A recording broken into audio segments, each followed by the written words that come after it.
Esto es La Entrevista con Raúl Valladares.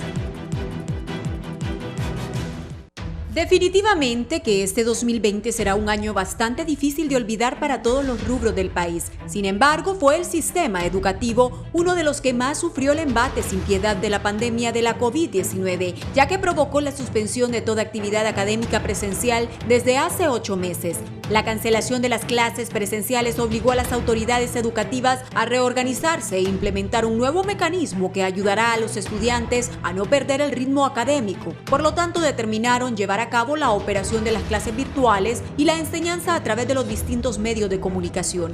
No obstante, esta iniciativa no ha tenido los resultados esperados, según docentes y expertos en la materia, debido a que existe un alto porcentaje de estudiantes del área rural y urbana que no tiene a su disposición los servicios de cobertura de Internet e incluso no cuenta con dispositivos como la televisión o la radio. Ante esta situación, la mayoría de estudiantes, al observar las adversidades que deben enfrentar por no tener acceso a la tecnología, deciden abandonar los programas de aprendizaje, una situación que los orilla al riesgo social. Desde el reclutamiento de maras y pandillas hasta emprender la travesía hasta el sueño americano, y es que las estadísticas son claras y evidencian que casi 1 millón de estudiantes desertaron de sus clases en 2020, según el Observatorio de Educación Nacional e Internacional de la Universidad Pedagógica Francisco Morazán. Sin embargo, cuando se pensaba que el panorama no podría empeorar, llegó la depresión tropical ETA a causar estragos en el país, dejando incomunicados a miles de familias en la zona norte del país, lo cual trae a discusión si existirá o no la promoción automática para los que resultaron afectados. Pero fue el titular de Educación, Arnaldo Bueso, quien desvirtuó esta opción, ya que asegura iniciarán un proceso de reforzamiento que culminará hasta en febrero de 2021, con el fin de ayudar a todos los niños y jóvenes que se retiraron de sus clases por las diferentes limitaciones que prevalecieran en sus zonas.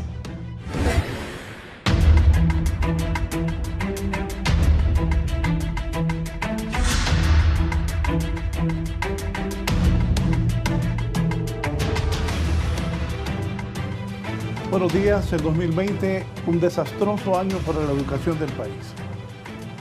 Un desastroso año producto de la pandemia.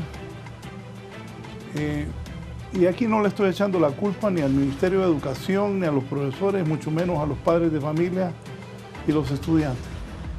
La situación del mundo con la pandemia complicó esto. Y Honduras, un país de los más atrasados del mundo, el segundo país más pobre de Latinoamérica. Imagínense esas clases aunque nosotros los medios de comunicación demos 1 hora de televisión, difícil para la gente pobre.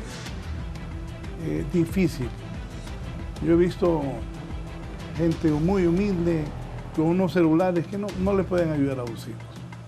Si tienen problemas, los que pagan hasta 20.000 empiras mensuales por los hijos en una escuela privada, imagínense las escuelas públicas con las limitaciones que hay en el país, con las limitaciones de Internet.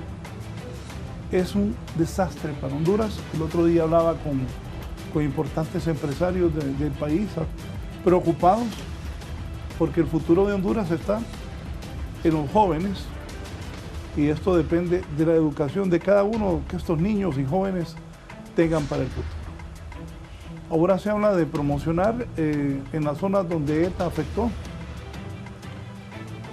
a los estudiantes. No deja de tener sentido. Vamos a escuchar cuál es la posición del Ministerio de Educación. No deja de tener sentido, pero es trágico. Porque pasar al siguiente grado a los niños sin saber nada, en nada estamos. Reforzamiento en estas mismas condiciones tampoco lo veo que sea efectivo. No es que soy pesimista, estoy tratando de decir la realidad que yo veo de lo que está pasando en educación. Por eso hoy tengo autoridades de educación de la Universidad Pedagógica Francisco Morazán, un catedrático universitario y ex funcionario de educación, para que nos orienten qué podemos hacer y orienten a los padres de familia, los maestros, para ver cómo vamos arreglando esto, que no es fácil. Repito, no es culpa del Ministerio de Educación, han cometido sus errores, igual maestros, padres de familias en la lucha, pero no es fácil. Repito, si en los colegios y universidades privadas que son carísimos, que asaltan a la gente, que trata de hacer un esfuerzo por poder pagar para que sus hijos reciban clases, es difícil, no digamos en lo público. Bueno, en la universidad autónoma, con tanta huelga, también hay gente que hace esfuerzos por poner a sus hijos en universidades privadas porque no hay clases por las huelgas o protestas que hay.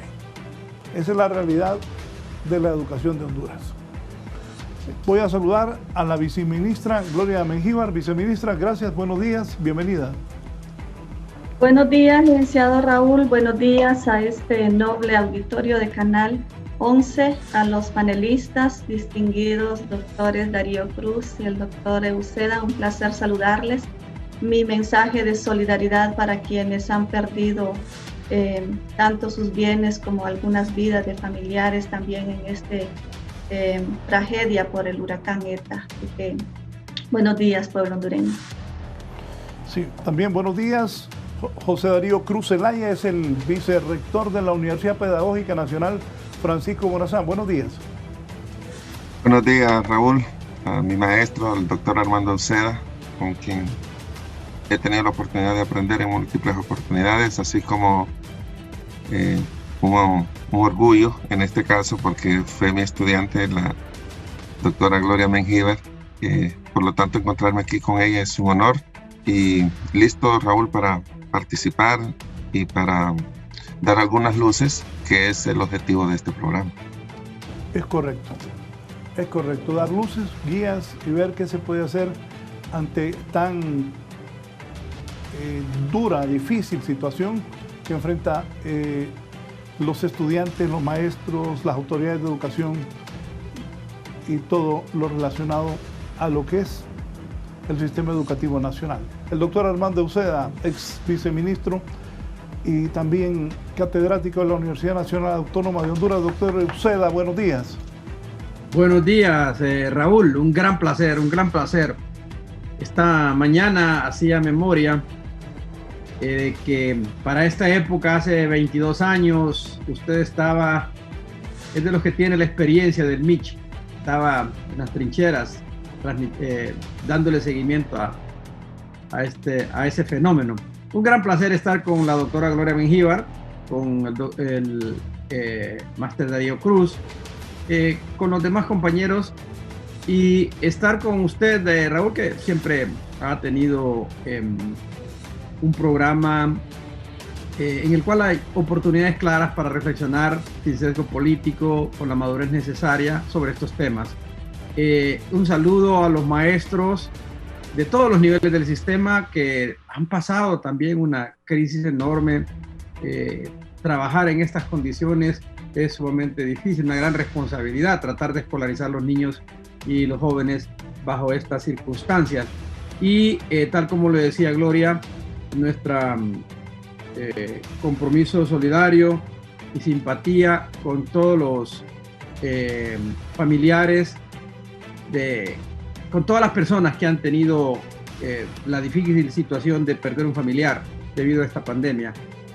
Difícil la situación, es difícil al cuadrado, pero tenemos que buscarle, Darío. Nadie va a Darío, Gloria,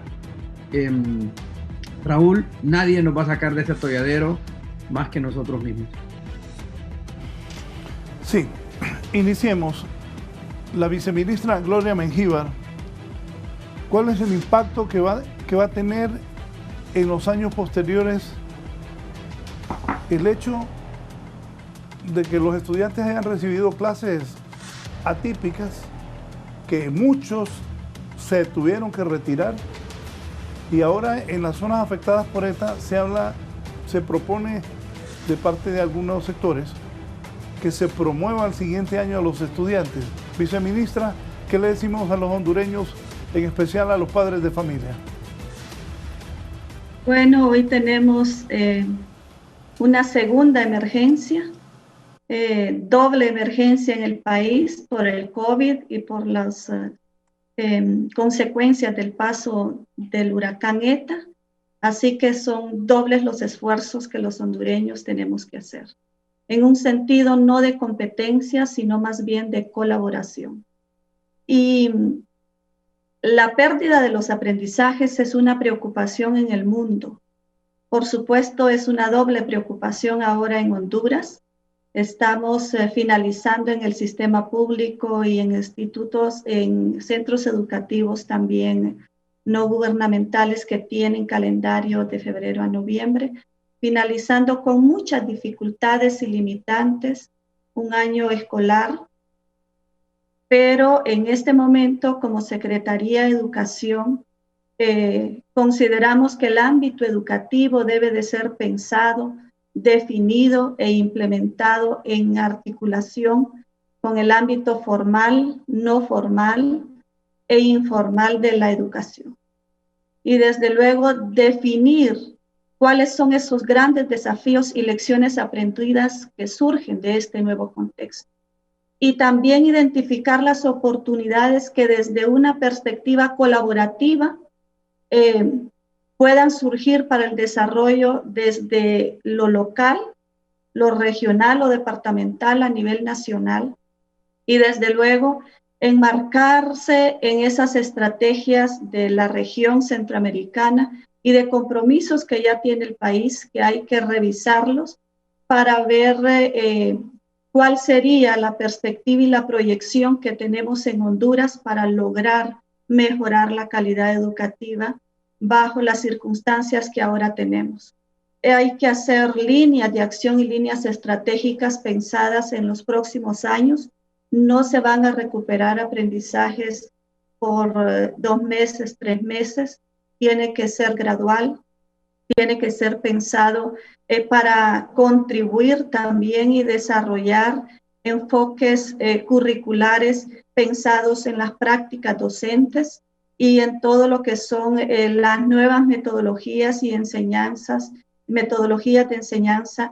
Esto se vuelve una tarea urgente, de manera que, como lo dije al inicio, debemos de pensar de manera colaborativa todo el sector para poder revisar ese plan estratégico del sector educación y nuevamente colocar, diagnosticar y evaluar y también determinar cuáles son los recursos necesarios para poder mitigar en los próximos años todo el impacto en los aprendizajes que estas 2 emergencias le están dejando a nuestro país. No es una tarea fácil y no es una tarea de una sola institución, es una tarea que debemos de hacer de manera mancomunada, pensando en principio en 2 ejes fundamentales: cómo se enseña, cómo se aprende y cuáles son los recursos que se necesitan. Sí. ¿Qué piensa usted, doctor Armando Uceda? Yo creo que la doctora Mengíbar lo ha expresado con bastante claridad.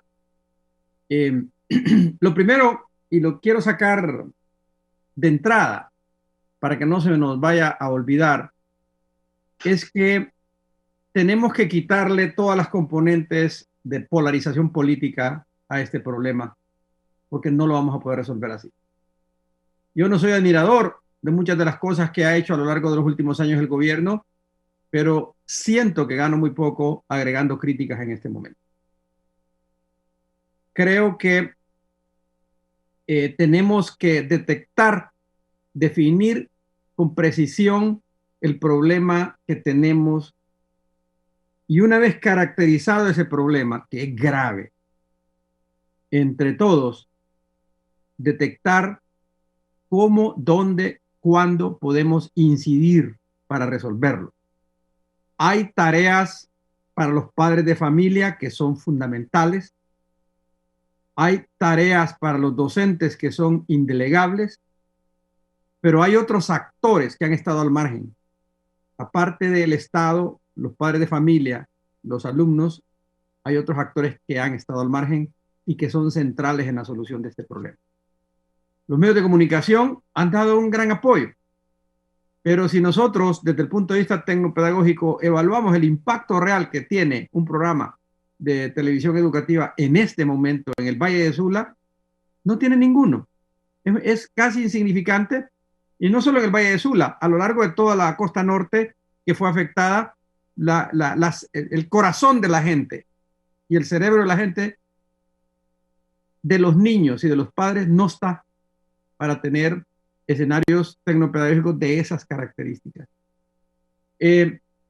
Entonces, yo quiero decirlo más allá del debate político, que es importante y que al final lo vamos a tener que ordenar, está darnos cuenta de la gravedad. Yo agregaría que gran parte del problema que tenemos que resolver es evitar caer en el pasado. Aún con la pandemia y con el huracán, aquí estoy seguro estaríamos nosotros probablemente revisando qué hacer para mejorar los resultados del siguiente año. Entonces quiere decir que tenemos que reinventarnos, repensar, ordenar nuestras formas críticas de ver la educación para poder hacer propuestas que no sean, que no vayan a parar a los anillos de Saturno, a dar vueltas allá, sino que aterrizando con las propuestas, incidamos, transformemos, midamos, volvamos a incidir, a transformar, a medir, etcétera, hasta que saquemos un modelo que le dé sostenibilidad por lo menos la siguiente década al sistema educativo. En concreto, Raúl, compañeros, tenemos el problema del COVID que no se ha ido. Es ser ilusos pensar que, olvidemos del huracán, que podíamos volver a la escuela, abrirla, traer los niños y decir, bueno, aquí no ha pasado nada. No hay condiciones, no las había desde antes del MICH, condiciones de agua potable, condiciones mínimas del escenario físico en el cual la escuela debe de funcionar. Pero agreguémosle, la escuela presencial es insustituible. En todas partes del mundo se necesita tener la escuela abierta porque el proceso de socialización al que se somete el niño para crecer en comunión con sus compañeros no se puede hacer frente a una pantalla de del más fino computador. Entonces tenemos que abrir la escuela. Pero no es lo mismo una escuela en las montañas de Honduras que una escuela bilingüe, privada, en Tegucigalpa, San Pedro Sula o La Ceiba. En muchas cosas es mejor la escuela rural. En muchas cosas, les cuento. Se sorprenderán por qué lo digo. Porque comprobado está que este siglo derribó las paredes del aula tradicional. Y ahora el mundo es el gran laboratorio. Y el contacto con la naturaleza se está peleando hasta en los países más desarrollados para que el niño vuelva a tener ese contacto. De tal manera que abrir la escuela rural tiene otros problemas. Tiene la ventaja de tener un teatro académico, un teatro pedagógico espectacular, y la desventaja de que no tiene las reglas básicas de sanidad que se tenía en la pandemia de 1920 o cuando la peste en 1600 tanto arrasó Europa, que es tener agua potable, que tener jabón para lavarse las manos y tener la educación para el distanciamiento social. Resulta que el distanciamiento social es muy difícil en las áreas urbanas, pero en el área rural no. Entonces quiere decir que tenemos que darnos cuenta que abrir la escuela rural es una tarea distinta a abrir la escuela urbana. Pero además darnos cuenta, Raúl, compañeros, que no se puede, ni Darío, ni Gloria, ni su servidor, ni el rector de la pedagógica, ni el rector de la nacional, abrir la escuela rural desde Tegucigalpa.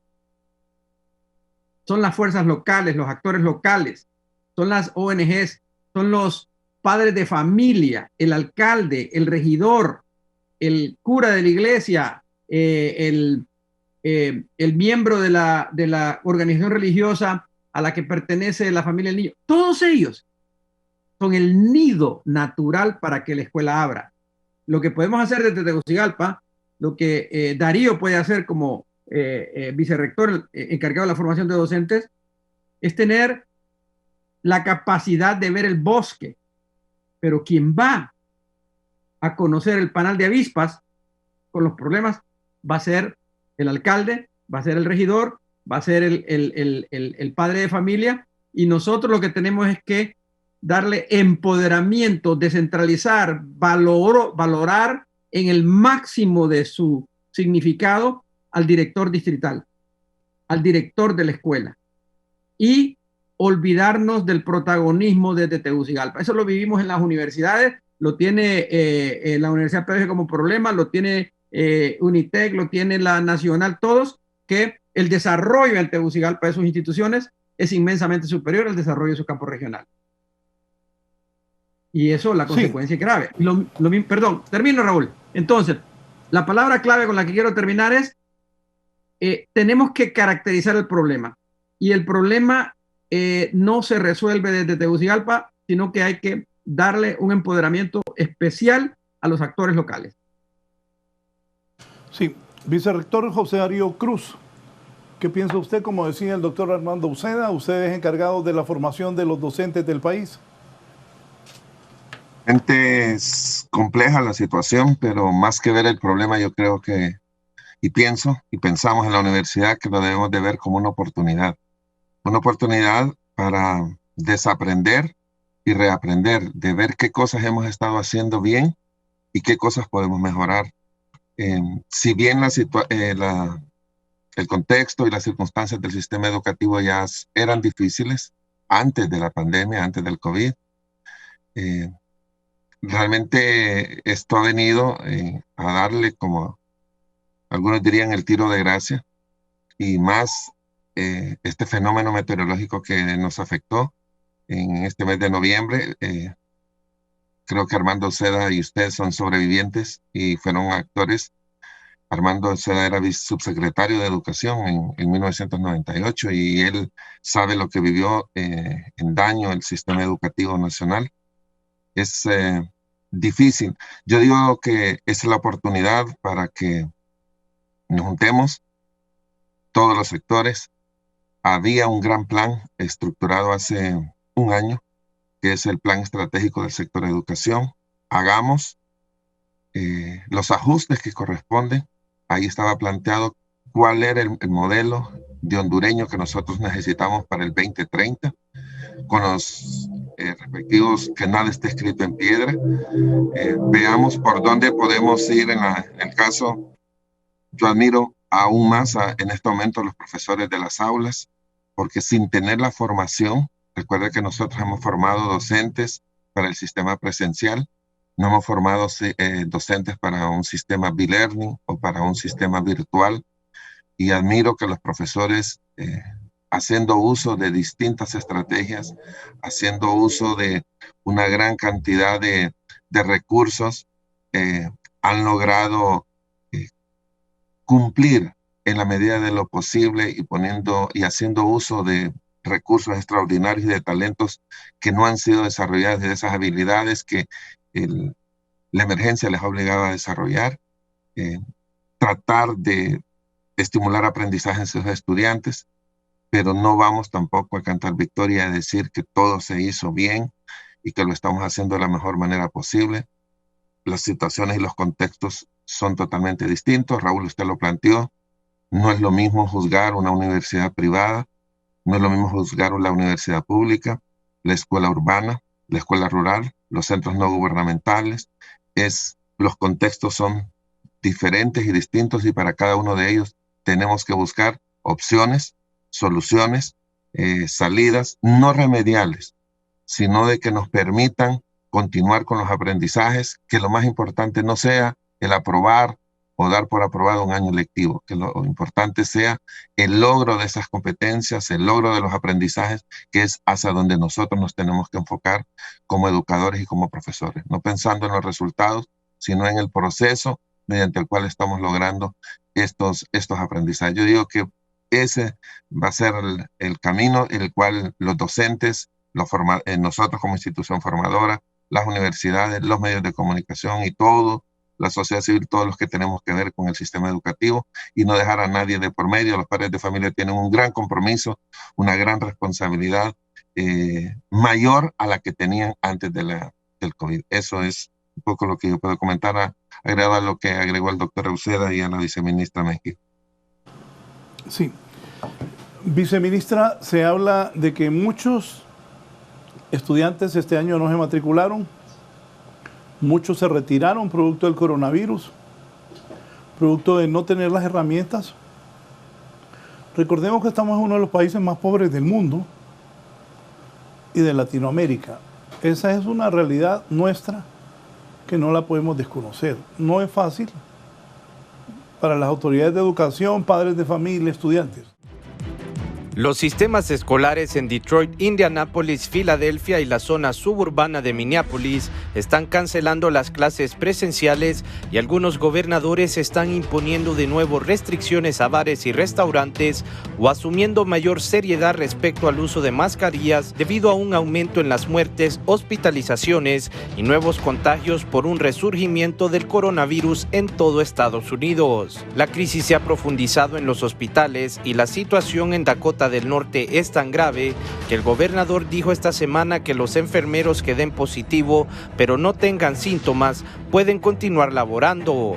Las clínicas en Idaho tienen dificultades para atender las numerosas llamadas telefónicas de pacientes y uno de los sistemas de hospitales más grandes de Utah está ocupando a casi 200 enfermeras interinas, algunas procedentes de la ciudad de Nueva York. Debido al coronavirus, Estados Unidos acumula 242,000 muertes y más de 10.5 millones de infecciones confirmadas. Expertos en salud afirman que el país tendrá un invierno oscuro debido al desacato en el uso de mascarilla y otras precauciones, la llegada del clima frío y las concurridas reuniones de fin de año. Para 11 Noticias, Raúl Valladares.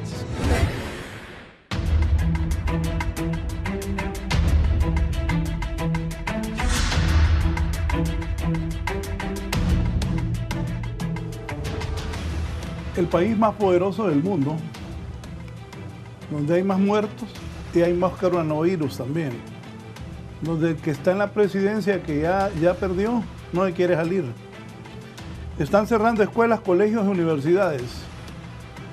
Bien, eso es en Estados Unidos. ¿Qué tal aquí? Que nos acabamos de pasar una tormenta tropical que ha dejado desastres, especialmente en el norte del país.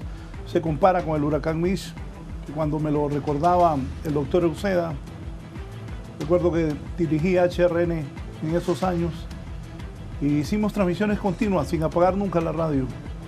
Y la gente me hablaba de todas partes del país diciéndome que los cadáveres flotaban y que iban pasando enfrente a su casa.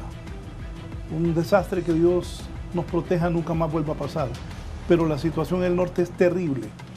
Mi viceministra Mengíbar, ¿qué va a pasar con la educación en esa zona? ¿Van a pasar los muchachos al grado siguiente, al curso siguiente? ¿Qué decisión ha tomado Educación Pública? Bien, en este sentido, estoy hablando por los niveles de educación prebásica, básica y media. Hemos tomado la disposición de que todos aquellos estudiantes damnificados, y damnificados no solamente directamente por el ETA, sino que también estudiantes damnificados porque sus docentes fueron damnificados, van a ser promovidos al grado inmediato superior, independientemente si hayan logrado o no el nivel satisfactorio, tanto de educación básica y educación media. De igual manera, en los sectores donde hay esta característica en los estudiantes, van a ser promovidos al siguiente grado. En los otros contextos donde únicamente está la pandemia del coronavirus y no tenemos damnificados, continuamos con las estrategias de atención y reforzamiento. En lo que va del mes de noviembre, en el mes de diciembre y enero con un enfoque lúdico, más para sostener el vínculo, para poder escuchar, para poder interactuar con esos estudiantes que han tenido dificultades durante el año académico y enfocados directamente a lo que son los sectores damnificados por ETA. La Secretaría de Educación ha diseñado y está ya implementando un plan de contingencia articulado a la estrategia que queremos estudiando en casa para poder situar como una prioridad la atención socioemocional en los albergues, tanto para estudiantes como para padres de familia.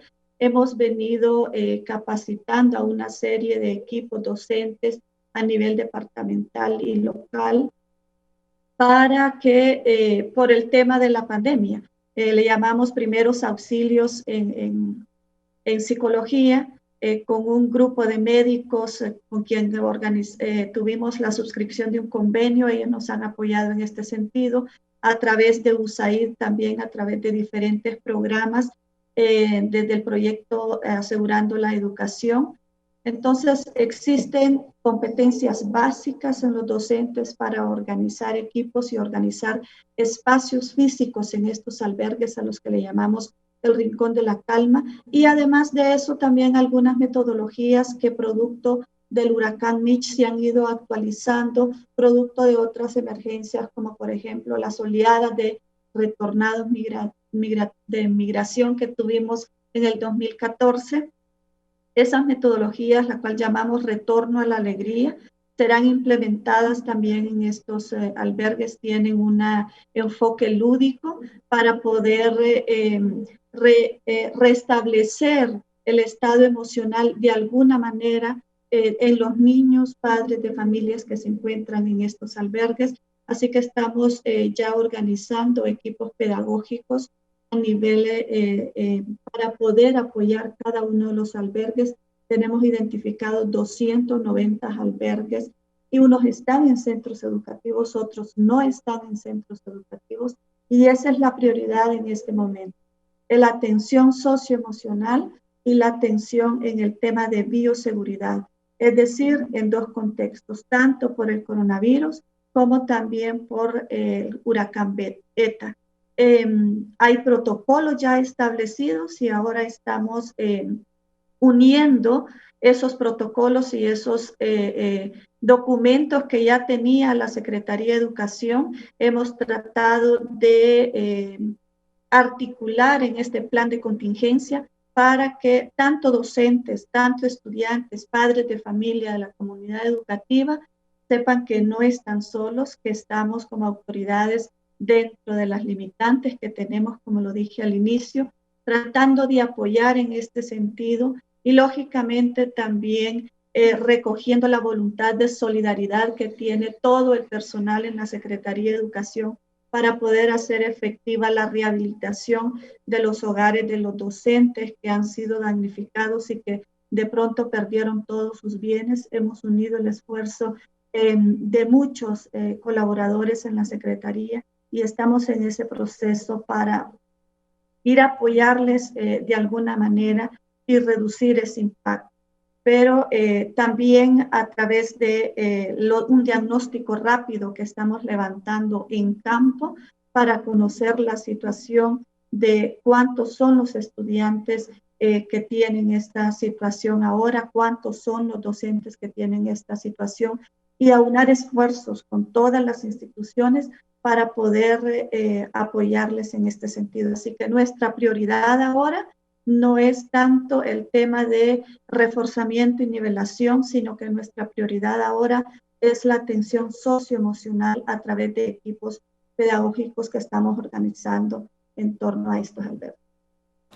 Viceministra, y el ministerio, yo creo que no, y no es culpa suya ni del ministro, pero yo creo que preparados no estaban para esto y tienen la capacidad para poder desarrollar lo que me está planteando, o me imagino yo, tienen enormes dificultades para poder hacerlo.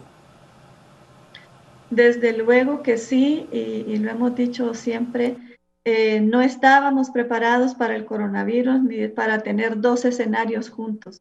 Lo que hemos hecho es inmediatamente comenzar a trabajar en este plan de contingencia y poder revisar todo lo que anteriormente se ha hecho, pues ahora prácticamente tenemos dos situaciones en estos albergues, una situación de seguridad por el tema de salud, por el mismo coronavirus y por la misma situación que puede tener las consecuencias de estar rescatando todavía personas, gente de comunidades en donde todavía el agua no ha bajado.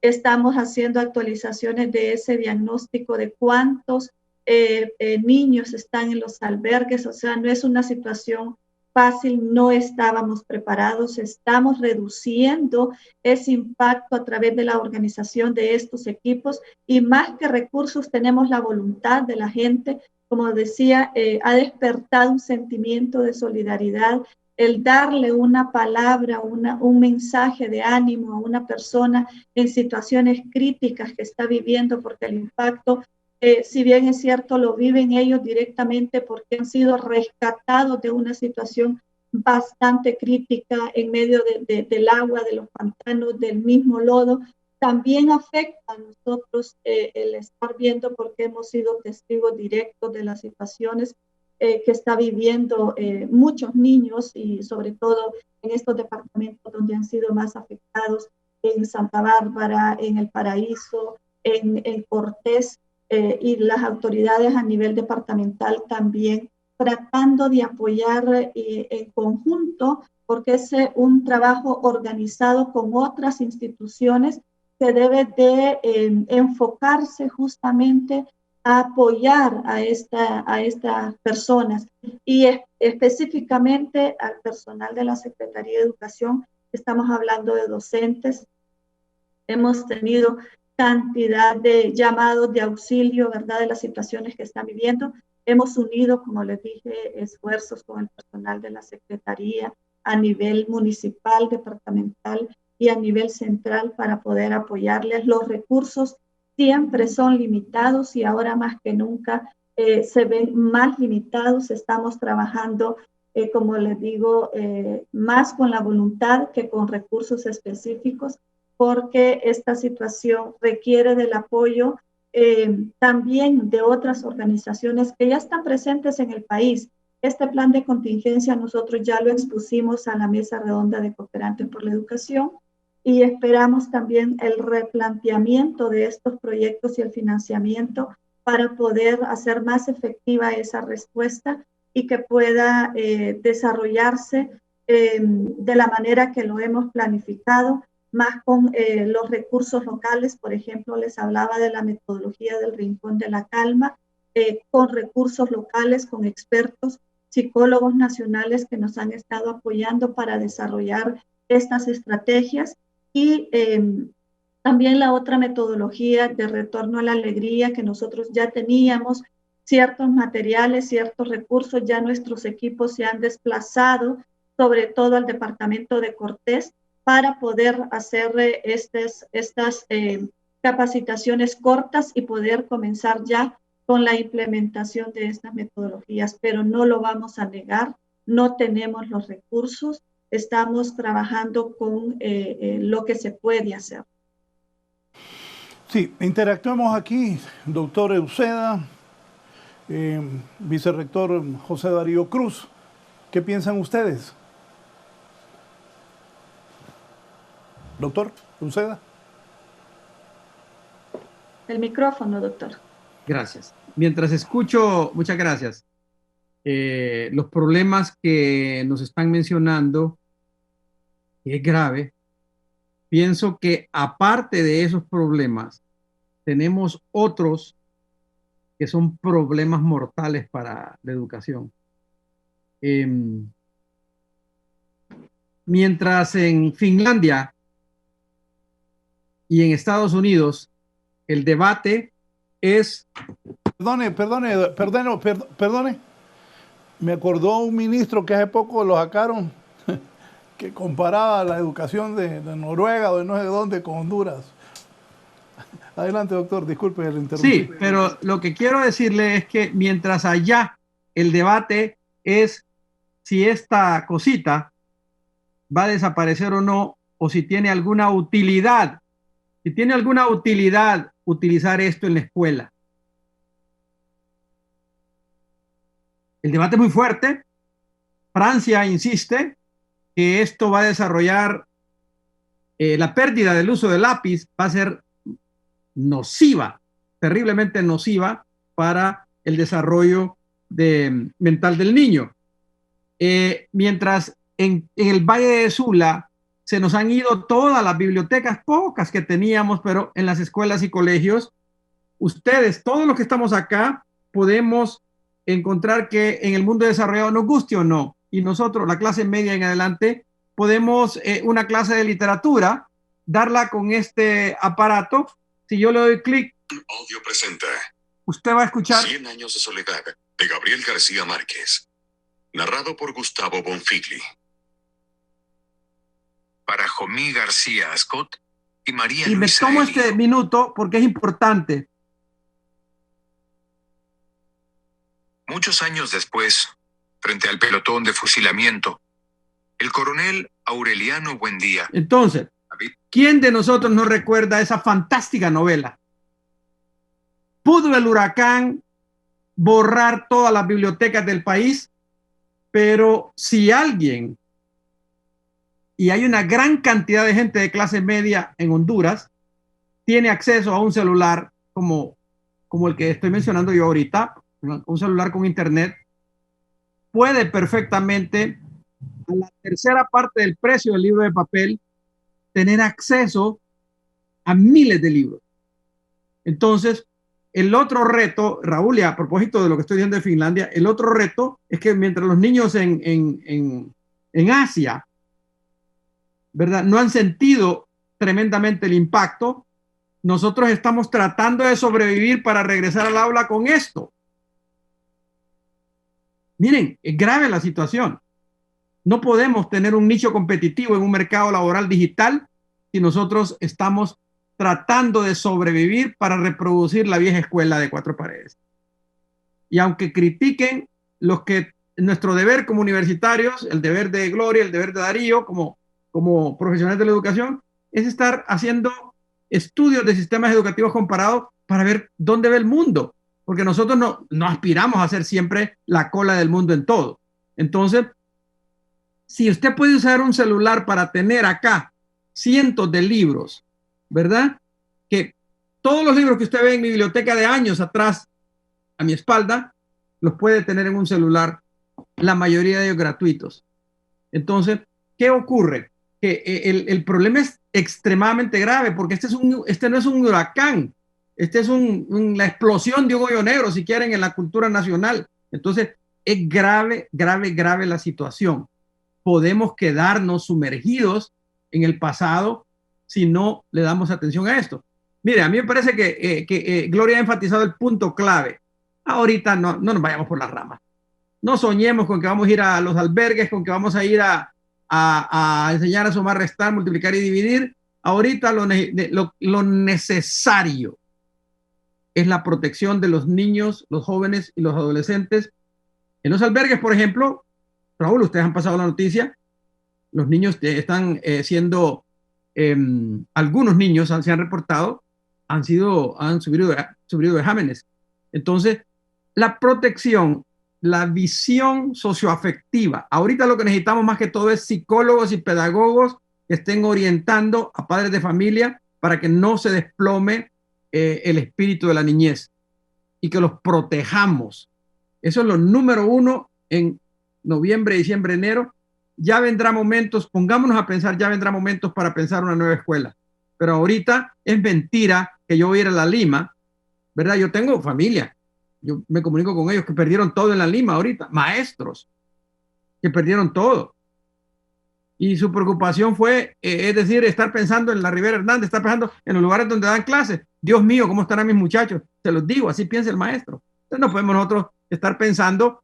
Y aquí yo les digo, ya pasa a tener poca relevancia si la promoción es automática o no es automática.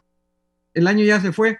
nos cayó encima encima de la pandemia nos cayó un huracán, y ahorita lo que tenemos que es ordenarnos para recoger lo poquito que tenemos, levantar la cabeza, ver el futuro y armar una propuesta para el 2021 que se salga del viejo concepto del aula de 4 paredes y pensemos, nada perdemos con soñar que podemos eventualmente usar la tecnología en educación ordenadamente. Ya Darío lo dijo, las universidades no estábamos preparadas, los pedagogos que formaba la Universidad Nacional, creo que ustedes lo saben mejor, los profesionales que formamos en la Universidad Pedagógica estaban formados en una vieja escuela, pero el mundo entero formaba así a los docentes.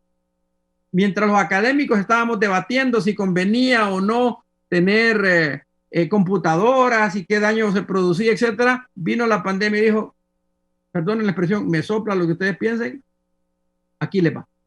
Y entonces nos dimos cuenta que de un solo plumazo el escenario digital fue el único posible.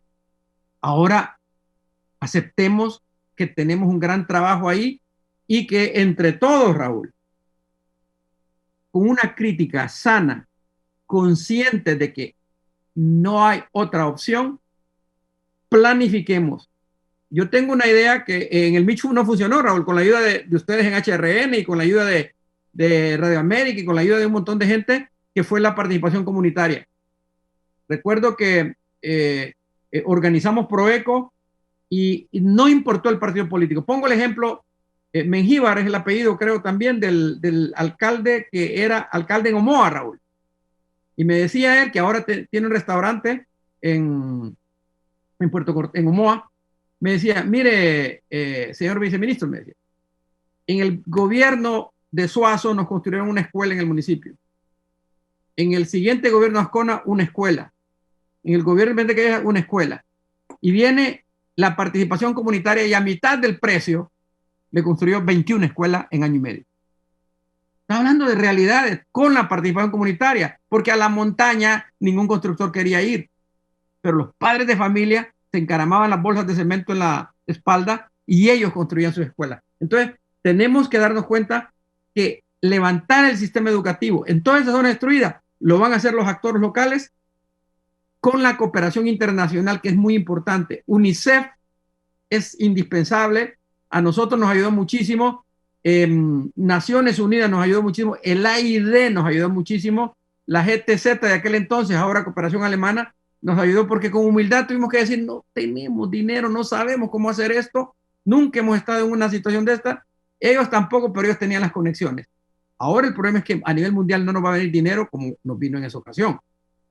Que vino el gobierno X y dijo aquí hay 10 millones para que construyan aulas. Eso no está ocurriendo. Entonces, necesitamos, Raúl, que nos centremos en valorar al padre de familia, en valorar a la Fundación Maduro para Educación Inicial, porque ya tiene 20 años de experiencia y lo ha hecho bien. El Estado no va a poner un centavo para educación inicial en esta crisis. Entonces, los niños que tienen 3, 4, 5, 6 años, necesitamos que vengan las ONG, que vengan otros actores. Nosotros tenemos maestros, pero no tenemos suficientes plazas. Entonces, ese niño de primer grado tenemos que verlo, son 192,000 niños. Hay que agarrarlo, rescatarlo, porque si no le espera la calle, no va a tener habilidades para el empleo. ¿Y cuál es el único camino posible? Lo dejo ahí. Gracias. Sí. Darío, ¿qué piensa? No está fácil esto, ¿verdad? Es que mire esa sonrisa de la viceministra, porque sabe que, o sea, es sumamente complejo. No la tenemos fácil, ¿verdad?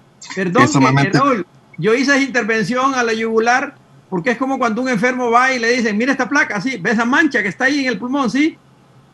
Le tengo una noticia, ¿verdad? Le vamos a dar vida con calidad en esto, en lo que resta de su vida. Así está el sistema. Ahora, pero plantearé, Armando, unas 3 ideas para agregar de lo que tú dices. La doctora Gloria planteó de que toda la zona afectada del Valle de Sula, la promoción automática. Nosotros somos partidarios, y es mi percepción particular, y que he conversado con expertos, que puede haber también, si todavía hay tiempo, una promoción condicionada, a modo de no dañar tanto porque ya veníamos de una situación compleja y difícil, y lo que dice Armando es cierto. Si este solo es esto se puede convertir en un agujero negro, dependiendo, no solo es la tormenta, no solo es lo que deja las consecuencias de las inundaciones. Una promoción condicionada significa que es correcto lo que están haciendo. Primero es la vida de los niños, la recuperación, esa es la recuperación psicoafectiva de jóvenes, de niños, las consecuencias psicológicas que va a haber en cada uno de estos niños y de estos jóvenes. Eso debe de ser prioridad, como lo plantea Armando. Número uno, recuperamos a estos jóvenes. La parte lúdica es fundamental, es crucial lo que están haciendo, perfecto, pero no le causemos un daño mayor, no le neguemos la oportunidad de aprender. Ese es el planteamiento que yo le digo a la Secretaría de Educación en esta mañana. Promocionémoslos, no condicionadamente. Eso significa, como dijo Armando, en diciembre y enero estemos con psicólogos, con pedagogos, perfecto, pero en febrero y en marzo intentemos recuperar lo que dejamos de hacer este año, porque si no les estamos causando un daño mayor. Estos jóvenes van a ir al año siguiente, estos niños van a ir al año subsiguiente, no van a tener ese conocimiento, eso va a causar deserción y eso va a causar reprobación. O sea, todo viene alineado y condicionado una cosa de la otra. Entonces, procuremos, si se va a dar, que es lo correcto lo que está haciendo la Secretaría, pero alivianemos un poco y pongamos una promoción condicionada. Esa es una de las cosas y justamente, para permitir, Gloria, de que no entren en desventaja, porque sí, es lo que plantea Armando. Muchos de ellos no van a tener la oportunidad de aprender para la vida, de aprender las competencias blandas, las competencias comunicativas, lo que le va a servir para el mundo del trabajo. Y entonces le vamos a negar esa oportunidad. Y él lo dejó como una incógnita y ahí intervino Raúl, porque no dio la respuesta. Armando dijo, bueno, pero si le negamos la oportunidad de aprender, si no lo formamos, si no estamos con él, ¿cuál va a ser el futuro? Y yo creí que Armando iba a seguir hablando y ahí dijo, se los dejo para la próxima.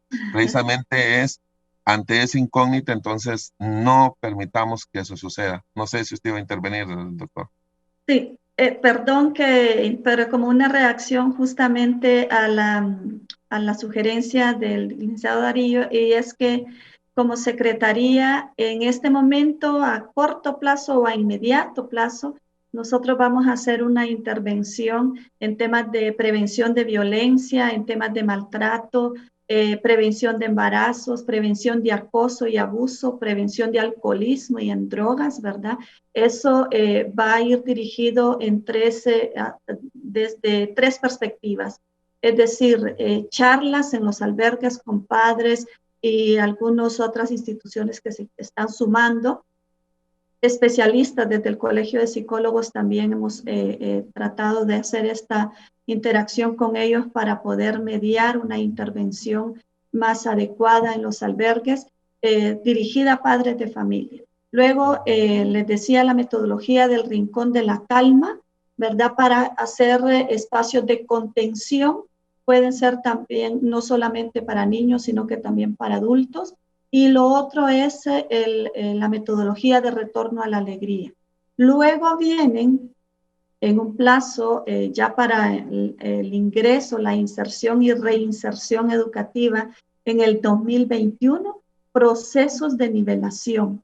Y justamente con esa identificación, nada más que nosotros no queremos como llenar de información y de disposiciones y orientaciones que lógicamente van desde el principio transversal de la flexibilización para que cada quien adecúe y adapte de acuerdo a las circunstancias en el nivel descentralizado. El doctor Armando decía algo muy interesante, el empoderamiento desde lo local, porque desde lo local tenemos que conocer nosotros con qué recursos contamos y qué es lo que podemos utilizar. Y así ha sido pensado este plan de contingencia, porque no tenemos mayores recursos para poder enviar, sino que más con lo que contamos, con la experiencia y la expertise de algunos que han sido capacitados y formados en estos temas por emergencias de huracanes, por otras emergencias que se han presentado en el país, y esos profesionales son los que estamos uniendo y haciendo equipo para poder colaborar en estas situaciones. Pero ya vendrán procesos de nivelación para quienes pudieron estar en esa vinculación permanente en el 2020 por situaciones de pandemia, pero para aquellos también que se desvincularon o que estuvieron de manera intermitente, y para este momento de estudiantes exclusivos damnificados también por ETA. En ese sentido, viene un nuevo proceso ya en el 2021. Tenemos abierto el sistema de administración de centros educativos hasta el otro año, o sea, no se cierra. Lo que estamos haciendo son cortes para poder verificar estadísticas y poder tomar algunas decisiones de acuerdo a esa información. Pero es importante el empoderamiento de todos los actores educativos a nivel local, en este momento y posterior a esto, porque vienen estas decisiones que a nivel local se deben de tomar. Tenemos que contar incluso con la participación de los mismos estudiantes, escucharles a ellos, cómo aprenden, cómo deben de ser los procesos de enseñanza, desde su propio interés. Yo creo que ese proceso de la escucha y de saber y sentir cómo están, cómo se sienten ellos y qué es lo que necesitan, es muy importante, y tendremos que abrir espacios de diálogos a nivel municipal, a nivel departamental, y un espacio de diálogo a nivel nacional, de todas las autoridades que conforman los municipios, las localidades, como también de todos los sectores, y un diálogo en donde se ponga de manifiesto, en principio, la contribución personal e institucional. Y esas ya son líneas estratégicas de acción para una planificación de masa a mediano y largo plazo. Aquí me escribe el licenciado Jorge Reinaldo Amador, uno de los más grandes maestros de la historia de la Escuela de Periodismo. Ojalá todos los maestros fueran como Jorge Reinaldo Amador, a quien saludo y respeto siempre. Tuve la oportunidad de compartir muchos años con él cuando lo incorporamos al HRN. Un saludo al doctor Uceda, un gran catedrático, dice Reinaldo Amador, pero hace comparaciones con países muy desarrollados. Son otras realidades abismales, opuestas a las nuestras y a la gran mayoría de naciones subdesarrolladas. Él es de la universidad y ahí la teledocencia ha sido un fiasco. ¿No es eso desperdiciar las nuevas tecnologías, doctor Uceda? Sí. Primero, un gran saludo a Reinaldo Amador, de mis épocas de estudiante y un gran catedrático de la Escuela de Pedagogía, de Periodismo. Esa pregunta siempre, esa reflexión, Reinaldo, siempre me la hacen cuando hago la reflexión sobre sistemas educativos comparados. Kennedy tiene una frase, tenía el presidente Kennedy, que yo uso en la respuesta. Muchos dicen no. Y yo contesto, ¿por qué no? ¿Por qué no nos vamos a comparar? ¿Por qué no vamos a ver el referencial de estándares de clase mundial? Cuando otros países, como nosotros, lo han logrado en 20, 30 años cambiar. Entonces, el tema del usar el lápiz de grafito o usar para aprender a escribir es un tema de los países desarrollados, pero nos afecta a nosotros.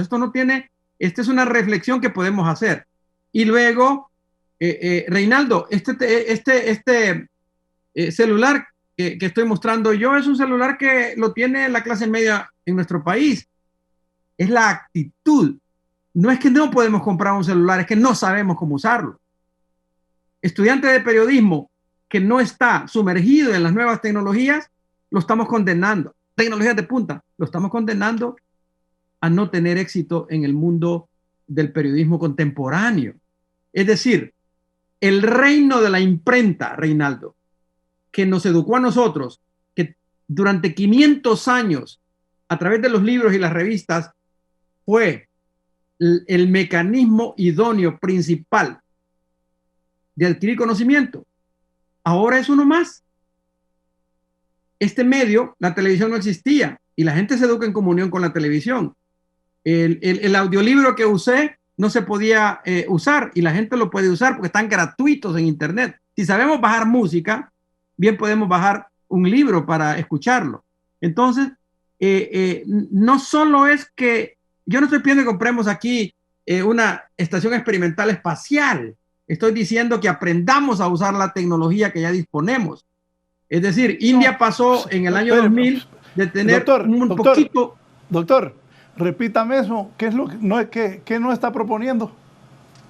Es que, mire, no es que nosotros, yo no les estoy proponiendo que construyamos una estación espacial experimental, ni tampoco un ciclotrón, o que midamos nosotros ondas gravitacionales. Yo les estoy pidiendo que levanten su celular y se den cuenta que aparte de chatear, también pueden ahí tener acceso gratuito, no solo a música, sino a audiolibros clásicos y a una gran cantidad de información, pero no tenemos la formación para hacerlo. Entonces, yo no creo que eso esté al margen de nosotros. Si lo puede hacer cualquiera de los que estamos acá, que tiene un celular, lo puede hacer cualquier padre de familia también.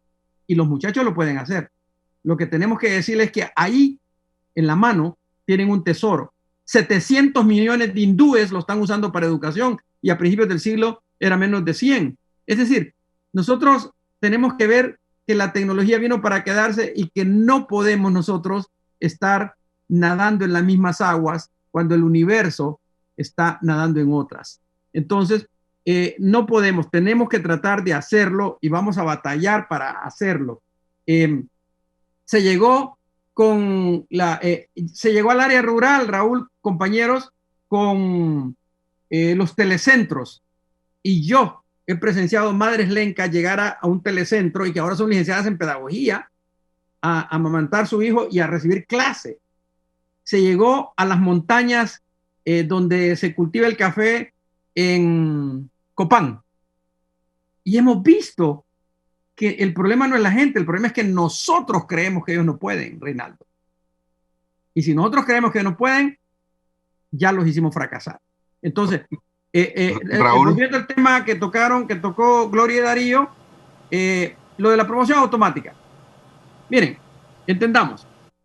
Si yo le doy este diploma a un alumno y este diploma dice que usted pasó el grado y luego se hace una encuesta y se dice, vamos a ver cuál es la escolaridad del pueblo hondureño, el niño va a decir que llegó con los años va a decir, yo llegué, cursé 5º grado, cursé 6º grado, etcétera. Y entonces nosotros vamos a engañarnos y decir, el pueblo hondureño tiene una escolaridad promedio de 9 años. Pero en el fondo, las competencias, ¿cómo les diría yo? La escolarización de la mente del niño no es real, no corresponde al papel que le estamos dando. Entonces, la madre, los padres, todo el mundo se va a sentir tranquilo porque llegan con su papelito que dice pasó el grado. Promoción automática no pasó. Pero lo que tenemos que ver es qué aprendió, lo que decía Darío, qué competencias tiene, porque en el mundo laboral ese papel no le va a servir para nada. Entonces, el problema no es la promoción automática, el problema es que hay que darnos cuenta.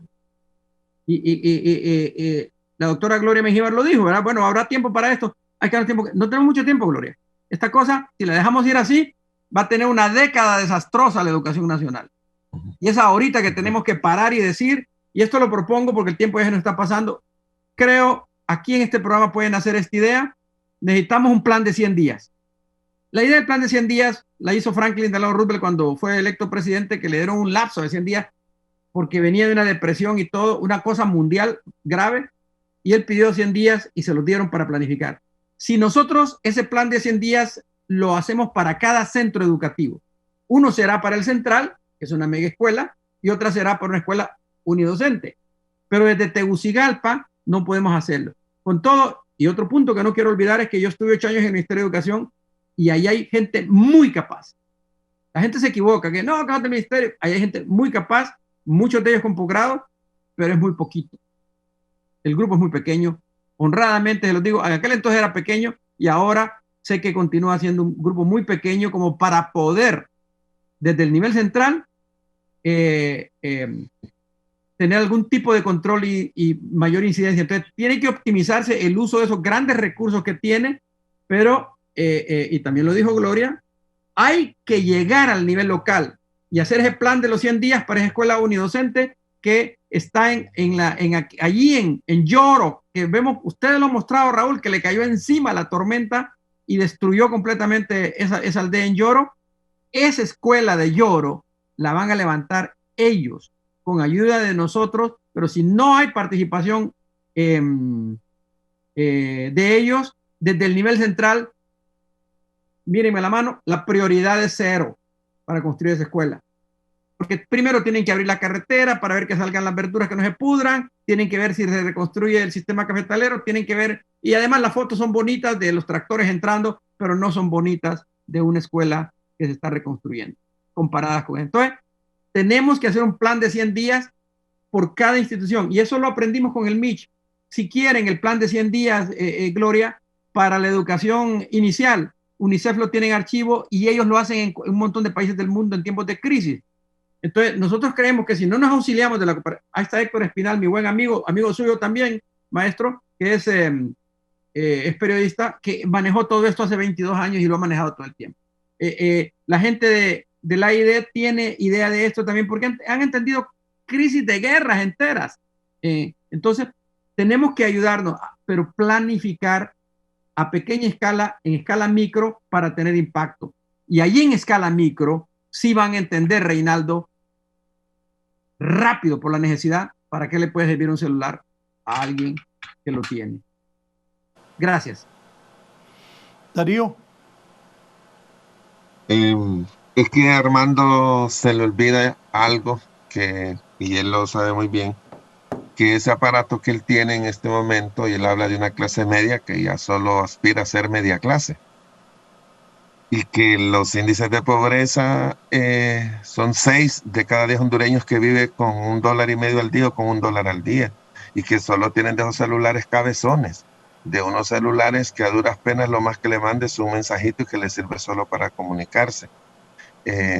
Raúl lo planteó de entrada, no juzguemos la totalidad del territorio nacional por la condición en la que nosotros vivimos aquí en el centro, porque hay una periferia que está pasando una condición sumamente difícil y sumamente compleja y que no tiene las condiciones.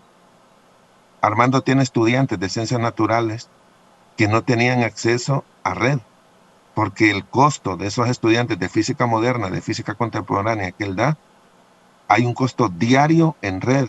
Entonces ahí es donde se espera el respaldo y el apoyo del gobierno central con las grandes empresas de telecomunicaciones.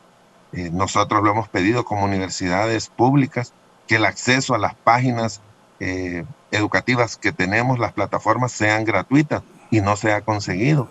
Y eso es parte precisamente de la tacañería y de la falta de conciencia de algunas empresas, porque no están respaldando y apoyando este proceso. O sea, ¿cómo nosotros podemos aspirar si son 25 lempiras diarios que debe de comprar, y esos 25 lempiras diarios los tiene que escoger entre comer, entre llevarse algo a la mesa a sus hijos, o educarse y estar en red y estar conectado en una plataforma con su profesor? Es una situación compleja, y ahí es donde entonces Armando tiene razón con el aparatito que andamos en la mano, algunos hondureños, pero la gran mayoría, los niños de la montaña de la Flor, los niños de muchas zonas urbanos marginales, de todas las ciudades, no tienen esa oportunidad, y esa es la oportunidad por la cual nosotros debemos de luchar. De ahí el compromiso de algunos medios. Por ejemplo, la Secretaría ha comprometido a algunos medios que hay programas a diario, en la mañana, en la tarde, con educación telebásica e intentando, pero ese solo es el profesor que le da la clase, pero falta el profesor que controla, el profesor que monitorea, el profesor que le pide tareas. Hay unos que creen que Facebook es la manera, pero ahí lo que está formando es solamente viendo cómo se están formando los demás y comentando, pero en realidad no está pasando el aprendizaje, que es lo que nosotros queremos, y el acompañamiento de ese proceso.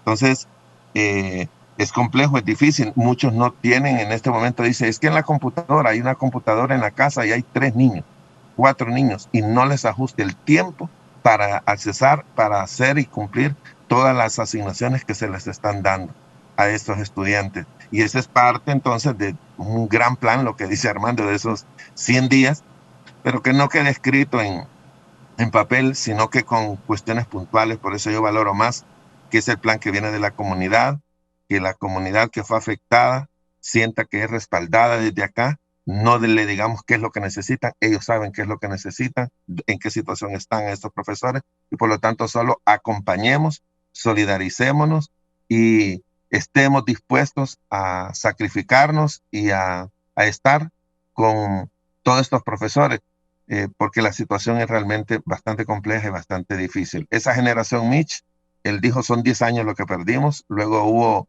una cancelación de un año escolar en el 2009, es otra generación también que tiene dificultades, y 12 años después, 10 años después, volvemos a tener las mismas circunstancias, y eso solo va en detrimento de ese hondureño que tiene que ser formado en otras condiciones para el mundo del trabajo, porque si no, perdemos competitividad y por lo tanto solo va en detrimento de la calidad de vida de nosotros como hondureños. Nada más, Raúl. Lamentablemente, por cuestión de tiempo, vamos al cierre del programa. Doctor Euseda, sus recomendaciones a los padres de familia, maestros, a la docencia, en fin, a todos nosotros los hondureños que nos preocupa esto. Una buena educación para los niños y jóvenes es el futuro del país. En este momento tan golpeado que estamos, dicen que la zona norte es, me lo ha dicho mucha gente, el efecto devastador de ETA es igual al del MIS. Doctor Euseda, gracias como siempre por atender nuestro llamado. Muchas gracias, Raúl. Para mí siempre es un placer. Primero que veo, está llegando una gran señal y eso me satisface mucho. Este canal está llegando a mucha gente. He recibido muchos mensajes y quiero recomendarle a los padres de familia, yo ya soy abuelo, a los hijos nuestros, ¿verdad? Que cuando se les plantee que Honduras no tiene, usted por haber nacido en Honduras tiene vedado el derecho, aunque tiene el derecho, usted no tiene la capacidad para usar el mundo tecnológico, no lo acepte, es un error. Ejemplos concretos. Mire, Raúl, desde la frontera con El Salvador, en el primer periodo de este año, cuando pasamos a trabajar en línea, yo ya trabajaba mucho mis cursos en línea, desde la frontera con El Salvador se conectaba una muchacha en una clase de investigación cualitativa en la Universidad Pedagógica que tenía que viajar de la montaña donde estaba viviendo a un pueblito donde caía un poquito la señal de internet, y fue la mejor alumna, Darío. A veces me mandaba mensajes diciéndome, no voy a tener para recarga, profesor, me voy a excusar, pero no se preocupe, fue la mejor alumna. Nunca había usado Twitter y ahora es de las más tuiteras en educación. Entonces, eso de la pobreza, el que ya tiene cierto grado de escolaridad, ¿verdad?, no debe aceptar que no tiene que es una limitante la nueva tecnología. Por otro lado, Darío, en la misma universidad pedagógica no usábamos nosotros una plataforma mundialmente conocida, usábamos una española que nos habían donado, ¿de acuerdo? Y yo recuerdo con Nelson Morales, que es una eminencia ahí en la pedagógica, que hicimos la propuesta de que se utilizara Moodle por primera vez. Y creo que en algún momento tú fuiste alumno mío en una capacitación que les di y ves que lo lograste hacer. Y muchos docentes no han entrado a la tecnología no por falta de recursos, sino porque no, su paradigma es otro. Entonces, en este momento, y con esto cierro, ¿cuál es la plataforma social de lectura que está revolucionando las universidades en el mundo? Viene de Harvard. Eric Mazur es el gran profesor, el físico de Harvard, que inventó la técnica de educación entre pares. La plataforma es gratuita, es espectacular. Solo tiene 1 millón de usuarios, pero tiene, lo digo con mucho orgullo, 20 alumnos míos de la Universidad Pedagógica que están tomando clases con esa técnica de Harvard. Y tiene 12 alumnos de física moderna en la nacional, y con ellos estoy haciendo un experimento. Pueden y lo hacen mejor que yo. Entonces, y el problema no es conectividad, el problema es actitudinal. y luego hay 30 profesores de posgrado que están preparándose en la Universidad Nacional para entrarle a usar Perusal. Anótenlo, por favor, que eso va a ser revolucionario. P-E-R-U-S-A-L-L es la revolución tecnológica en educación más grande que Harvard está produciendo en tiempos de pandemia. Entonces, no digamos que eso solo se hizo para los de Harvard y que un montón de gente tiene celulares mejores que el mío, ¿verdad? La clase media que va a las universidades, aunque sea media clase, como lo dice Darío, ¿verdad? A propósito, utilizan este celular. Si yo lo reviso, si usted se va a ver qué música están escuchando, va a ver que no están escuchando música clásica, ni están escuchando música hondureña, están escuchando otro tipo de cosas. O sea, no hemos logrado hacerles entender que en la Mando andan una joya que pueden utilizar para mejorar su educación. Ese plan de los 100 días, Gloria, estamos dispuestos a ayudar en lo que sea, pero por centro educativo. Nadie va a ir a Lloro a ver esa aldea terriblemente destruida si no son los lloreños. Nosotros vamos a poder colaborar, pero a quien le está apretando el zapato es a ellos. Raúl, un gran placer, un honor haber estado con Darío, con Gloria, con usted en esta mañana, ¿verdad? En la cual he hecho espacio. En cuanto termine aquí, hago un llamado a mi hija Claudia Beatriz Uceda, que está cumpliendo años y que no la llamé temprano para no molestarla, ¿verdad?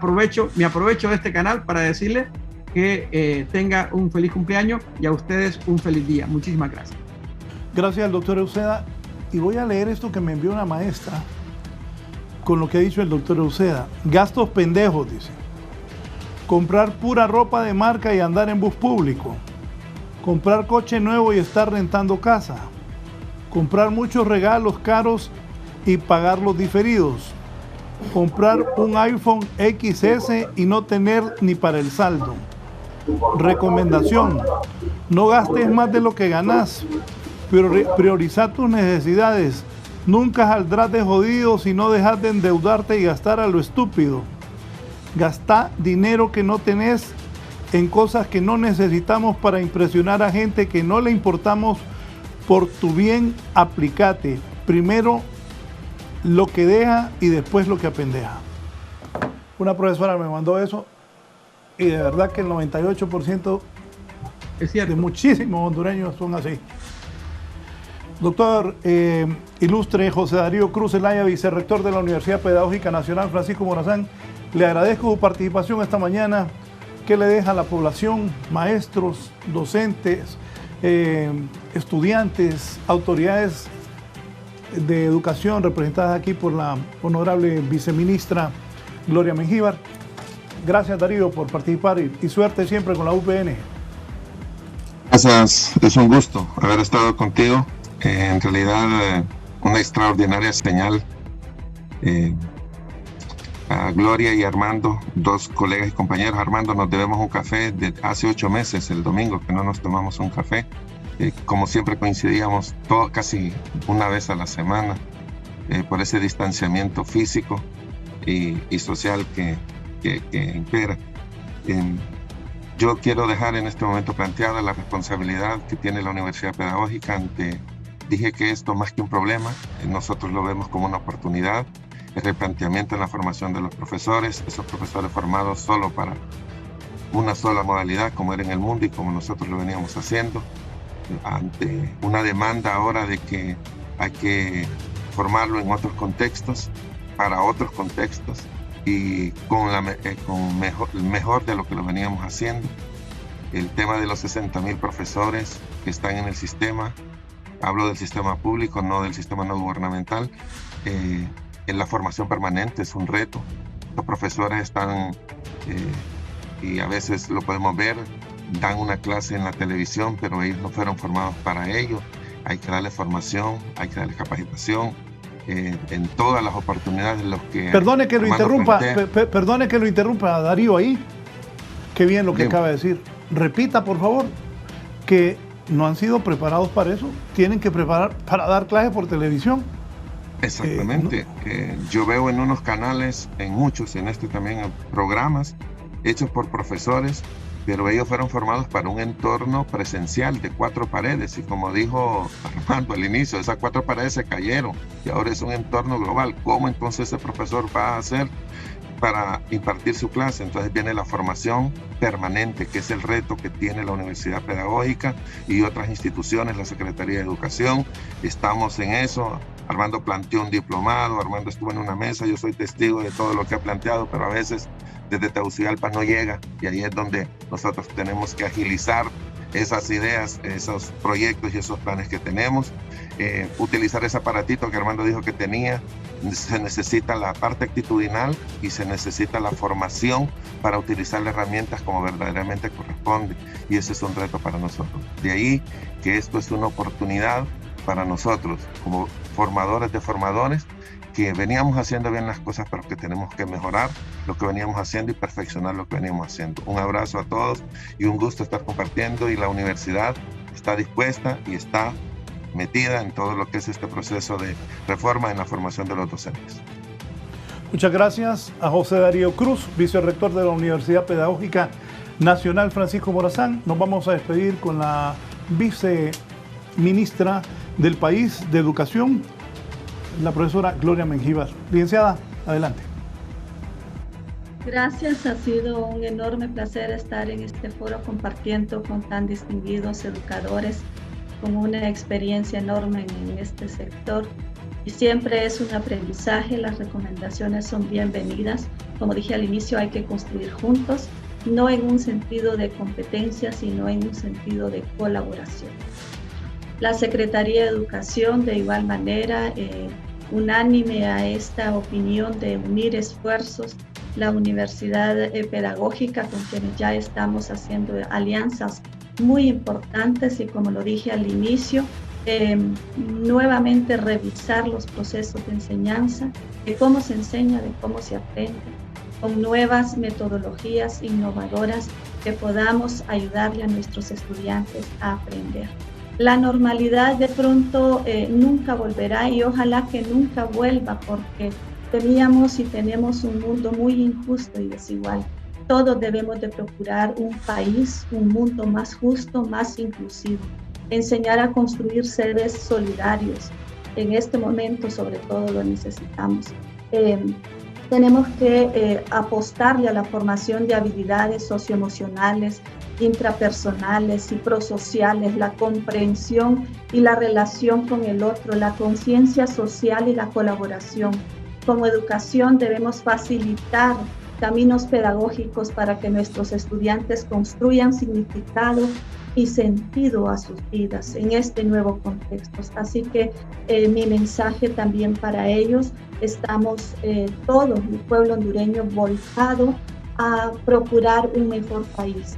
Y esperemos entonces que esto, tal como lo decía el licenciado Darío, sea una oportunidad para aprender de las lecciones y para crecer como país. Todos lo podemos lograr.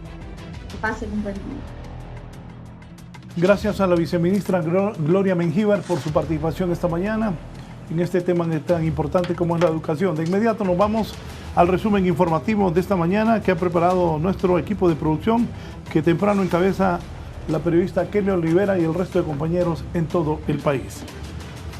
El alcalde de La Lima, después de declarar zona cero al municipio, está solicitando a los pobladores que evacúen, que se vayan voluntariamente para evitar una nueva tragedia ante esta onda tropical que se anuncia Iota. Voy de inmediato con Shirley Martínez, que está en aquel sector del país. Shirley.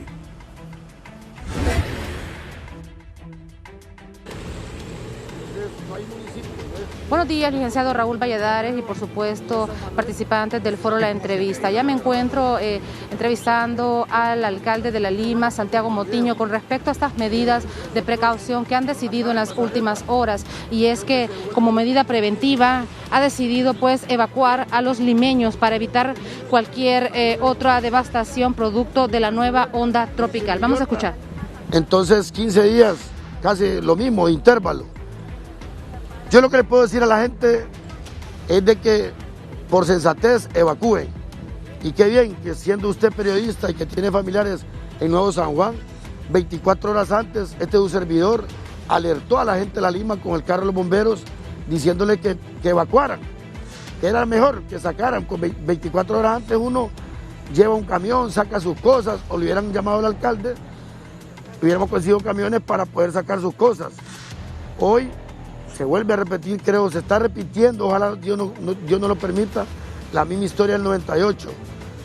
Por sensatez, salgamos, el que quiera, pero vamos a esperar las instrucciones del señor ministro de Copeco, Max González. ¿Qué alternativas, alcalde, va a dar para que estas personas evacuadas puedan tener un lugar donde vivir? ¿Va a esperar siempre que ellos digan que sea ya una evacuación obligatoria en cuanto a las personas? Bueno, que sea voluntaria, sí, pero que al final vamos a tener que pedirle apoyo a las Fuerzas Armadas y a la policía para que nos saque a la gente también. ¿Con cuánto tiempo de anterioridad ustedes van a empezar con estas acciones?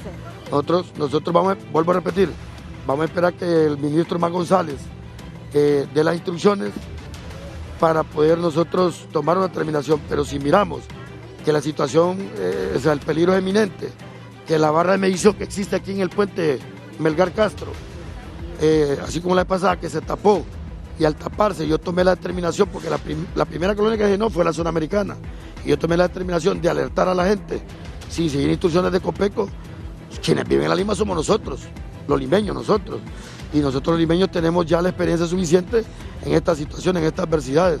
Entonces, aún así, vamos a esperar las instrucciones del ministro Max González y luego vamos nosotros por sí solos. Alcalde, ¿qué alternativas usted le va a brindar a las personas que no tienen dónde irse, no tienen familiares o un albergue porque prácticamente han llegado a su límite? Aquí la municipalidad es grande, aquí tengo gente, a mí no me estorba, hasta en la oficina mía tengo gente yo. Estamos en guerra, estamos en una situación delicada, que es una tragedia que nadie se la esperaba, que ocurre 22 años después. ¿Qué hubiera pasado si no hubiera existido el Canal Maya? No hubiera llegado hasta la mitad de ese edificio, por lo menos. Gracias a Dios, el presidente Ricardo Maduro lo hizo y hoy hay que esperar que ocurran otras ideas, que se hagan otros canales de alivio, que se hagan las represas allá arriba, en el occidente, para poder almacenar suficiente agua en momentos de invierno. Bien, hemos escuchado parte de las declaraciones del alcalde de La Lima, Santiago Montiño, con respecto a estas medidas preventivas que van a ejecutar debido pues a que este fin de semana podría iniciar ya las primeras consecuencias de esta onda tropical que se acerca al territorio hondureño, y de momento pues él también ha afirmado que va a esperar los boletines por parte de Copeco para pues alertar aún más a la población limeña. Desde el municipio de La Lima, retorno con ustedes al foro La Entrevista. Buenos días. El fenómeno tropical Iota está amenazando a Honduras. Dios primero nos proteja y no cause tanto daño si ingresa al país. Voy a ir con Gisela Cáliz, que dice Copeco, que dice Senado, cuáles son los preparativos. Ayer informábamos desde La Lima, desde Choloma, que se habla también ya de que la gente va a evacuar. Luego de lo que pasó con ETA, los compatriotas han comprendido que primero hay que preservar la vida. Gisela, adelante. Así es, buenos días, licenciado y televidentes de La Entrevista. Ante el ingreso inminente de este fenómeno tropical al territorio hondureño, por supuesto, hay alerta roja de manera indefinida en todo el país. A continuación, Víctor Ortega, él es el pronosticador de turno y se va a referir cuál es la trayectoria que tiene este fenómeno natural y también las posibles afectaciones que dejaría en Honduras. Para continuar informando sobre todavía el desplazamiento, el monitoreo que se está haciendo de parte de Senado Copeco sobre lo que es el disturbio tropical que actualmente está ubicado aquí, al norte de Colombia, a unos 1000 kilómetros al este del Cabo de Gracias a Dios. Este fenómeno esperamos que dentro de las próximas horas se esté convirtiendo en la depresión tropical número 31. Esperamos que empiece a avanzar hacia el oeste, llegando hacia la parte central del Caribe, donde podría tener condiciones favorables para convertirse en la tormenta tropical Iota.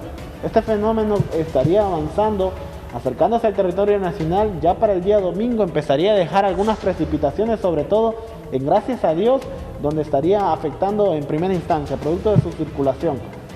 Para el día lunes estaríamos esperando que el día de la tarde se esté ubicando al norte del territorio nacional, donde nos empezaría a dejar bastantes precipitaciones, sobre todo en el litoral Caribe y en islas de la bahía. Esperamos que este fenómeno ya encuentre condiciones favorables para convertirse por lo menos hasta en huracán categoría 1. Algunos modelos pronostican que se podría desplazar hacia un poco más al norte, hacia Belice y Yucatán, y algunos que son un poco más drásticos con el territorio nacional, siendo uno de los escenarios más negativos para nosotros, lo estaría desplazando hacia los departamentos del norte del territorio nacional, aunque estas condiciones pueden variar levemente en los próximos días. Sería bastante agresiva la trayectoria de llegarse a convertir en huracán y por supuesto esto representa un peligro latente para la ciudadanía hondureña. Sí, eso hay que tener bastante en claro, que a pesar de la trayectoria que sigue este fenómeno y de la intensidad que puede adquirir, este fenómeno nos va a dejar bastantes precipitaciones. Va a estar peligrando bastante todo lo que es, gracias a Dios, Colón, norte de Olancho, norte de Lloro, Atlántida, Islas de la Bahía y en menor medida Cortés, donde van a estarse presentando bastantes precipitaciones. De momento, y con las trayectorias previstas, se tienen estipulados que pueden andar precipitaciones con acumulados entre los 400 a 600 milímetros, ¿verdad? Eso dependerá más o menos de cuál sea la trayectoria y la intensidad que tenga este sistema. Independientemente de esto, la zona norte va a estar con bastante alerta, puede ser bastante golpeado. Recordemos que todavía tenemos daños ocasionados por lo que fue el desplazamiento de la depresión tropical ETA, que nos dejó bastantes lluvias y con bastante afectación para la zona norte. Así que se ruega a la población a mantenerse informados con los boletines que se van a estar emitiendo y a mantenerse alerta, ¿verdad?, a las nuevas instrucciones que están girando las autoridades.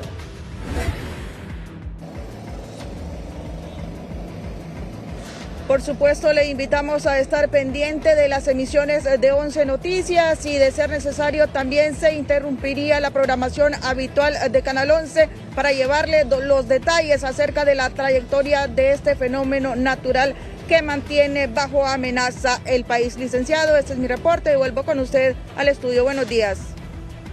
Buenos días, Gisela. Voy con Giovanni ahora. Los militares están haciendo labores de evacuación previo a esto de Iota.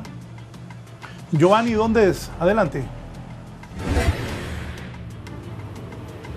Gracias, buenos días, licenciado Raúl Valladares y gentiles televidentes de la entrevista con el teniente José Coello, portavoz de las Fuerzas Armadas, quien nos da a conocer este dramático rescate de 10 personas, entre ellos un bebé de 1 mes. Es así, este es en la Mosquita hondureña. Correcto, ha sido una operación exitosa, ya que se han salvado 10 vidas, entre ellos un bebé de 1 mes de recién nacido. Esta operación fue a través de las notificaciones de alerta que emite la Capitanía de Puerto y también la línea de emergencia 911, donde se tenía información que una familia, prácticamente estamos hablando 10 tripulantes, a bordo de una embarcación de pequeño calado que es un tripante, estaban naufragando en el sector de la laguna de Caratasca. De inmediato se movilizaron personal de nuestra Fuerza Naval de Honduras en la unidad de rescate rápido 3202. Al momento de llegar a la zona, el punto indicado, se lograron rescatar 10 personas. Como lo mencionamos, un menor de 1 mes de nacido. Entre los rescatados está Mersadina Yanes Sabio, Darina García, Milter Michel, Peter Horacio, Leandro Acas, Abel López y los niños Emily Juan García de 10 años, Areli Juan García de 5 años, Justin Juan García de 4 años y Galel García de 4 años de edad. Además, sumado a ellos que fueron trasladados hacia el sector de Puerto Lempira para que se les brinda la asistencia médica, ya que se llegó a tiempo, de lo contrario hubieran naufragado prácticamente toda la familia. Gracias al teniente José Coello, portavoz de las Fuerzas Armadas de Honduras, dando a conocer sobre esta noticia del rescate de estas 10 personas, entre ellos 5 niños y 5 adultos. Y también dentro de estos 5 menores, recién nacido de 1 mes. Con este informe, retorno con usted, licenciado Raúl Valladares.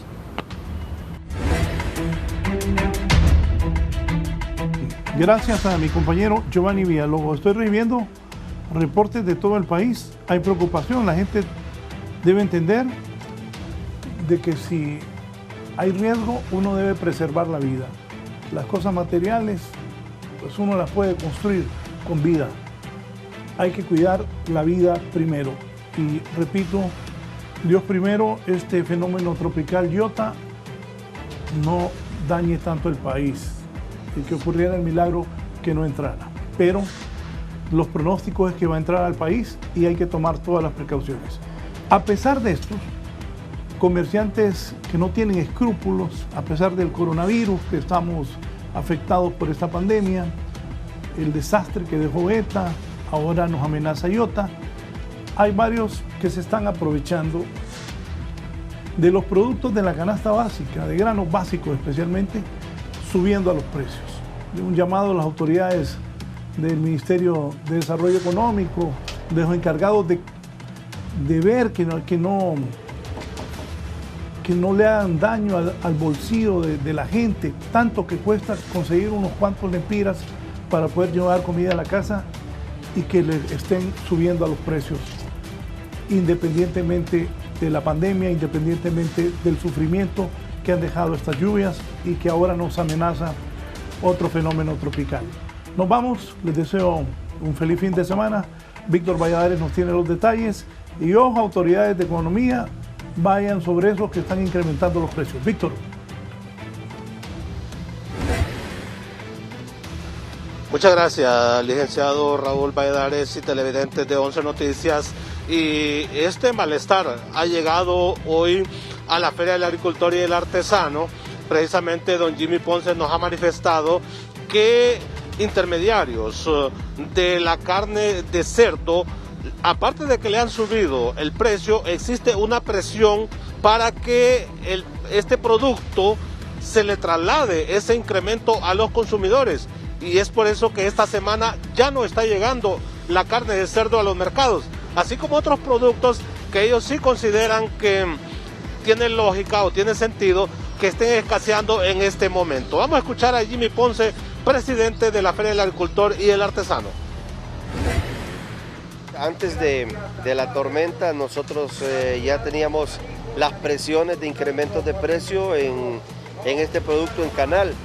Fue entre 2 y 4 lempiras, nosotros mantuvimos el precio. La semana anterior no tuvimos carne, hoy tenemos carne, poca, pero tenemos, y el precio lo hemos logrado mantener, porque incrementarle a un producto entre comillas básico, es decir, el consumidor no siga comprando, porque ya la carne para muchos hogares hondureños es un lujo. Ahora, don Jimmy, ¿este precio se va a mantener por esta semana? Bueno, nosotros mantenemos esta semana el precio. Esperamos de que esto incluso se vaya normalizando. Nosotros ayer sostuvimos pláticas con algunas granjas en la zona norte que no tuvieron daño más que la dificultad para poder salir desde el lugar de producción hasta la ciudad, pero creo que eso va a venir a nivelar, va a venir a aliviar un poco la presión que ha habido ahorita o que existe ahorita de poco producto. ¿Se ha visto disminución de algunos productos a raíz de esta situación que está viviendo el país? De muchos. En el caso del guineo verde, maduro, el plátano, el aceite a granel, que son productos que en su mayoría, en un 90 o 90 y algo %, vienen de lo que es de la zona norte. Muchos se dañaron y otros son las vías de acceso que están súper dañadas y no hay la posibilidad de poderlo sacar. Entonces, esto al final se refleja en el consumidor final o en el precio final de un incremento. Bueno, era don Jimmy Ponce, presidente de la Feria del Agricultor y del Artesano, y así pues hemos consultado a dirigentes de otros mercados y nos han manifestado su preocupación, especialmente en este tema de la carne de cerdo, ya que como todos los años, a medida se acerca la Navidad, ya empiezan a especular más los hondureños con sus precios. Así llegamos al final de la entrevista. Siga con nosotros, que tendremos variada programación, aparte de informes especiales de ser necesario en torno a la amenaza de este nuevo fenómeno que se aproximaría al país en las próximas horas.